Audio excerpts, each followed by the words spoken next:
Hello guys, welcome back to my channel. Ang gagawin ko po ngayon, pandarin ang washing motor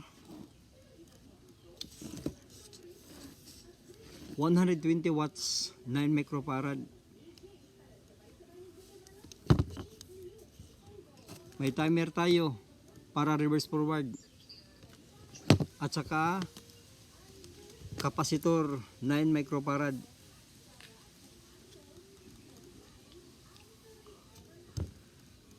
So atin na i-connect yung connection. See guys, turuan ko kayo paano i-connect itong washing motor. So yung kapasitor dito, tatlo lang ang out nito guys. Sa mga baguhan dyan, ito ang line 1, reverse forward itong dalawa. So itong kapasitor dito to sa yellow, reverse forward.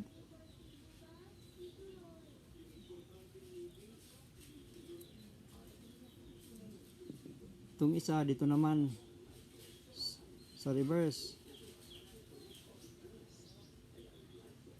Itong isa itim, ito ang line 1. Line 1 ito guys. So sa timing na naman tayo. Itong puti, tatlo lang out nito, itong timer. Itong puti, ito ang line 2. Itong pula, reverse, forward at saka itong blue. So connect din natin dito sa yellow.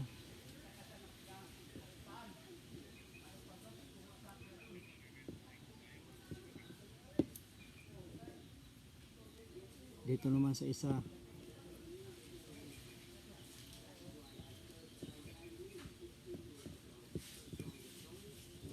So ito line 2, ito line 2 guys. So ito papunta sa 220. So ito ang cord papunta sa 220. So i-connect na natin ito dito.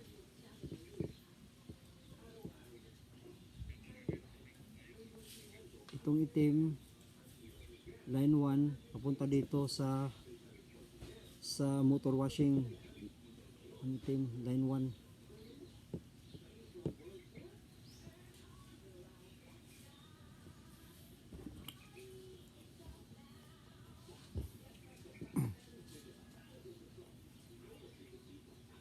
So lagyan na natin ng electrical tape.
So tapos na guys.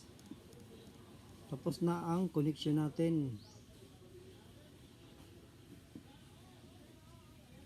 So bago natin i-plug sa 220, testiran natin muna sa aking digital tester.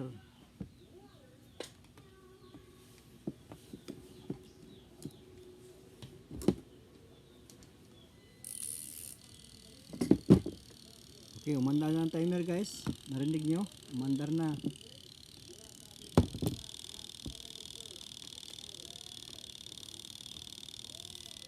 So, tester tayo nito sa plug para ma-detect natin okay ba siya o hindi.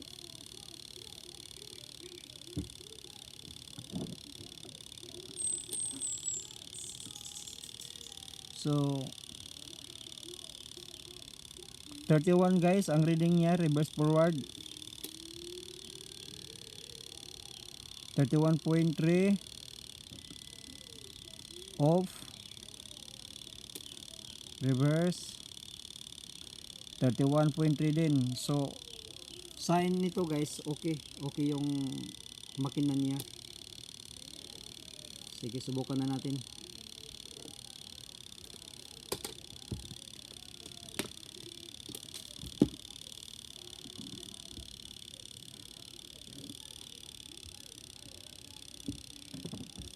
Okay guys, subukan na natin o okay ba itong ginagawa ko.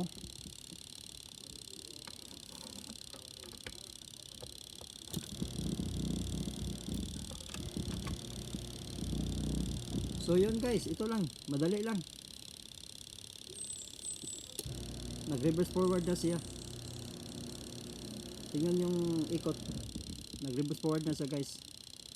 So madali lang guys, ito ang sa loob ng washing machine.